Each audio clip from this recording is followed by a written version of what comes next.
Hello guys, welcome to big talk show. మన ఛానల్లో Bigg Boss reviews, cinema reviews, అలానే public talks మీరు ఎంతగానో చూసి ఎంటర్టైన్ చేస్తున్నారు, మమ్మల్ని ఎంకరేజ్ చేస్తున్నారు. Thank you for that. అలానే ఓ ఇంటర్నేషనల్ ఇష్యూ జరుగుతుంటే మనం ఎందుకు అడ్రస్ చేయకూడదని చెప్పి ఒక చిన్న వీడియో చేయడం జరిగింది. దీన్ని కూడా అన్ని వీడియోస్లానే సపోర్ట్ చేస్తారని ఆశిస్తున్నాము. అలానే ఈ వీడియోలో నేను ఏ మతాన్ని కానీ ఏ కమ్యూనిటీ పేరు కానీ చెప్పకుండా మీకు ఇన్ఫర్మేషన్ రీచ్ అయ్యేలా చేస్తాను. ఇది జస్ట్ ఇన్ఫర్మేషన్ కోసం, ఇన్ఫర్మేషన్ తెలుసుకోవడానికి చేస్తున్న వీడియో మాత్రమే.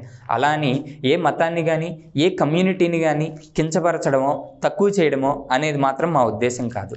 So let's begin the video. అసలు ఇజ్రాయెల్కి పాలస్తీన్కి ఎప్పటి నుంచో గొడవ జరుగుతుందని అందరూ చెప్తున్నారు, మనం వింటూనే ఉన్నాం. అసలు ఇజ్రాయెల్కి పాలస్తీన్కి గొడవ కంటే ముందు ఇజ్రాయెల్ అనే వర్డ్ ఎక్కడి నుంచి వచ్చింది, ఆ వర్డ్ ఎక్కడ కాయిన్ అయింది అనేది ఒక చిన్న స్టోరీ ద్వారా నేను మీకు చెప్పదలుచుకున్నాను. బేసిక్గా మనందరికీ తెలుసు, జీసస్ ఆడమ్ అని చెప్పి ఒక మనిషిని క్రియేట్ చేశారు. ఆ తర్వాత నుంచి వచ్చిన జనరేషన్సే మనందరం అని చెప్పి. అలా ఆడమ్ నుంచి 20th జనరేషన్లో అబ్రహాం అనే ఒక అతను ఉండేవాడు. అబ్రహాంకి 2 భార్యలు, హగారు, సారా. హగారుకి పుట్టిన బాబు ఇస్మాయిల్, సారాకి పుట్టిన బాబు ఐజాక్. ఇందులో ఒకరు దాసి, ఒకరు భార్య అని చెప్పి చెప్తూ ఉంటారు. ఎవరేంటి అనేది మతపరమైన అంశం, అది తీసి పక్కన పెడదాం.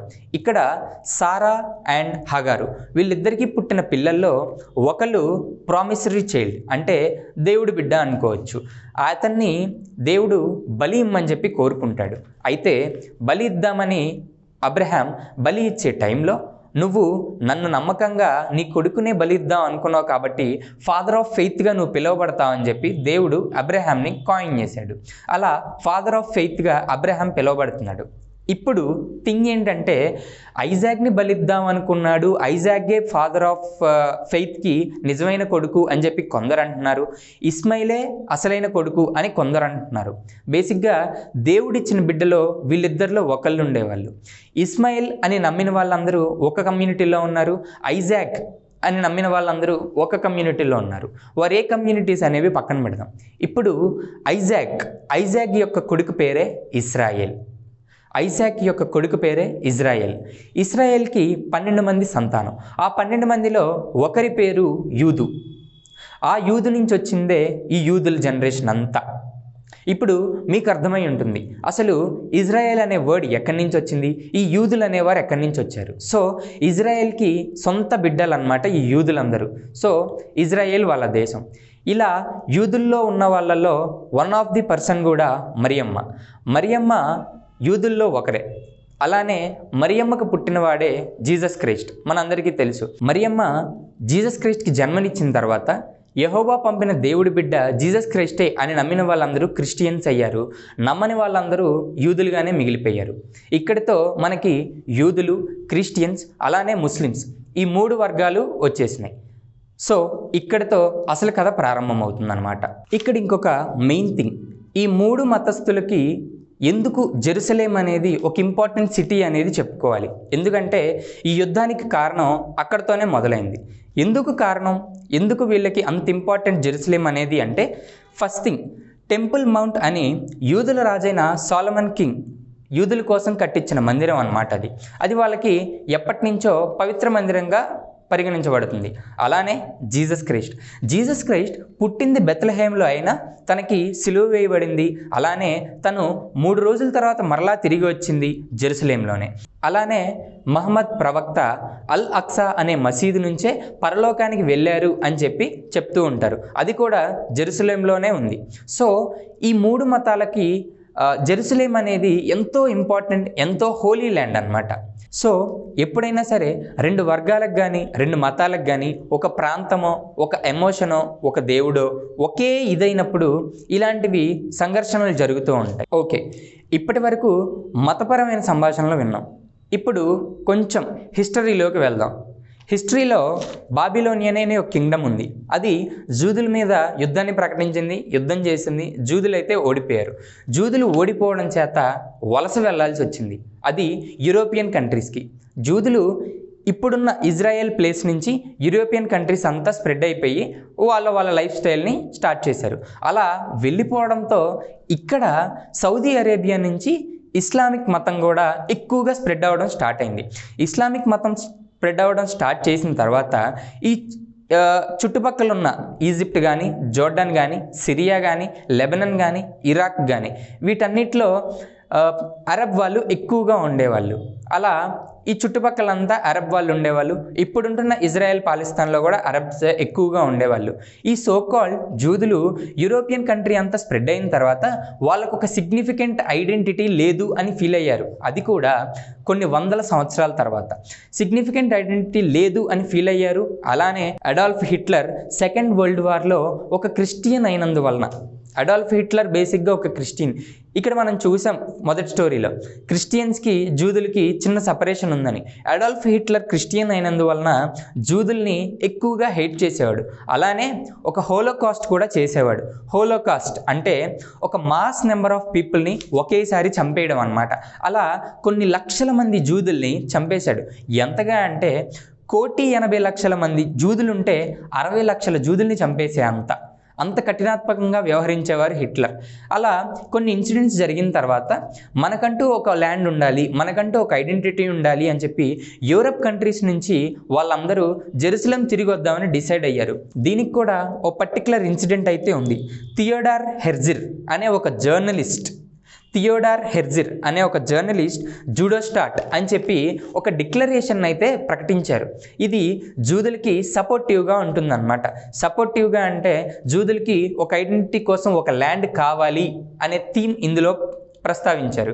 సో జూదులందరూ యూరోపియన్ కంట్రీస్లో ఎక్కడ కలిసినా, ఏ ఇద్దరు జూదులు కలిసినా సరే we will meet in our Holi land next time అని చెప్పి చెప్పుకునే వాళ్ళంట.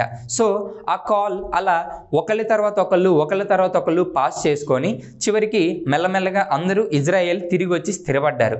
ఇజ్రాయెల్ తిరిగి వచ్చి స్థిరపడిన తర్వాత ఇన్ని సంవత్సరాల తర్వాత వస్తే అరబ్స్ దాన్ని వ్యతిరేకించారు. అరబ్స్ వ్యతిరేకించడంతో యూదులకు కూడా చిన్న చిన్న సంఘర్షణలు జరుగుతుండేవి. ఇజ్రాయేలీలు తిరిగి వచ్చిన తర్వాత ఒట్టోమన్ ఎంపైర్ ఈ ప్రాంతాన్ని అయితే పరిపాలిస్తుండేవాళ్ళు. ఒట్టోమన్ ఎంపైర్ ఈ ప్రాంతాన్ని పరిపాలిస్తున్నప్పుడు యూదులు, పాలస్తీన్లు కలిసే ఉండేవాళ్ళు. ఇలాంటి సమయంలో బ్రిటిష్ వాళ్ళు ఇండియాని చేసినట్టే డివైడ్ అండ్ రూల్ థీమ్తో ఈ ప్రాంతాన్ని పరిపాలిద్దామని డిసైడ్ అయ్యారు. వీళ్ళు బాల్ఫోర్ డిక్లరేషన్ అని చెప్పి ఒక యాక్ట్ని తీసుకొచ్చారు. ఈ డిక్లరేషన్లో మీరు గనక మాకు సపోర్ట్ చేస్తే జూదులకి సపరేట్ ల్యాండ్, పాలస్తీన్స్కి సపరేట్ ల్యాండ్ ఇస్తామని చెప్పారు. అలా జూదులు దానికి ఆశపడి మా ల్యాండ్ మాకు ఇస్తారు కాబట్టి బ్రిటిష్ వాళ్ళకి సపోర్ట్ చేయాలని డిసైడ్ అయ్యారు. అలా ఒట్టోమన్ ఎంపైర్ని ఓడించగలిగారు బ్రిటిష్ వాళ్ళు. అయితే ఇక్కడ వచ్చిన చిక్కు ఏంటంటే బ్రిటిష్ వాళ్ళు ల్యాండ్ ఇస్తామన్నా సరే పాలస్తీన్లు ఒప్పుకునేవాళ్ళు కాదు. ఎందుకంటే తక్కువ నెంబర్ ఆఫ్ ఉన్న జూదులకేమో ఎక్కువ ల్యాండ్ ఇస్తామని, పాలస్తీన్లు ఎక్కువ నెంబర్ ఆఫ్లో ఉంటే తక్కువ ల్యాండ్ ఇస్తామని డిక్లేర్ చేసేవాళ్ళు. దీనికి పాలస్తీన్లు ససేమిరా కాదనేవాళ్ళు. అలా ఈ యుద్ధాలు జరుగుతుండేవి, సంఘర్షణలు జరుగుతుండేవి. అలానే 1947లో ఈ విషయం ఎవ్వరూ తేల్చలేక యునైటెడ్ నేషన్ ఆర్గనైజేషన్స్కి అప్పచెప్పారు.